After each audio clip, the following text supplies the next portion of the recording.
Lecture de l'Évangile de Jean, le chapitre 3, les versets 22 à 36.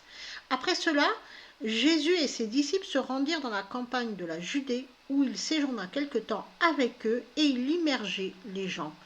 Jean, lui aussi, immergeait à Énom près de Salem, car il y avait là beaucoup d'eau.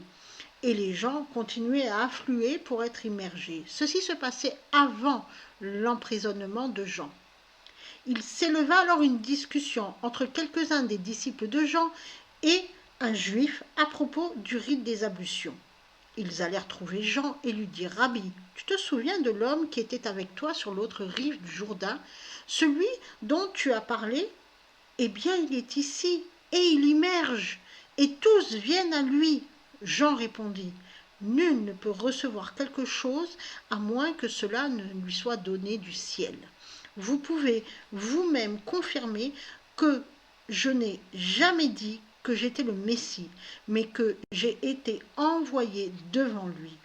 La fiancée appartient au fiancé, mais l'ami du fiancé qui se tient là et qui l'écoute est rempli de joie au son de la voix du fiancé. Aussi, cette joie qui est la mienne est maintenant parfaite. Son influence doit croître alors que la mienne doit diminuer. Celui qui vient d'en haut est au-dessus de tous. Celui qui est de la terre est lié à la terre et parle en ayant un point de vue terrestre. Celui qui vient du ciel est au-dessus de tous. Il témoigne de ce qu'il a effectivement vu et entendu, et pourtant personne n'accepte ce qu'il dit. Celui qui accepte ce qu'il dit a scellé de son sceau que Dieu est vrai, car celui que Dieu a envoyé dit les paroles de Dieu. En effet, Dieu ne lui donne pas l'esprit d'une manière restrictive. Le Père aime le Fils et a mis toutes choses entre ses mains.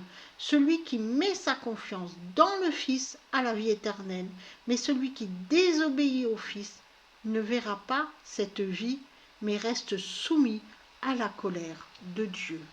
Amen.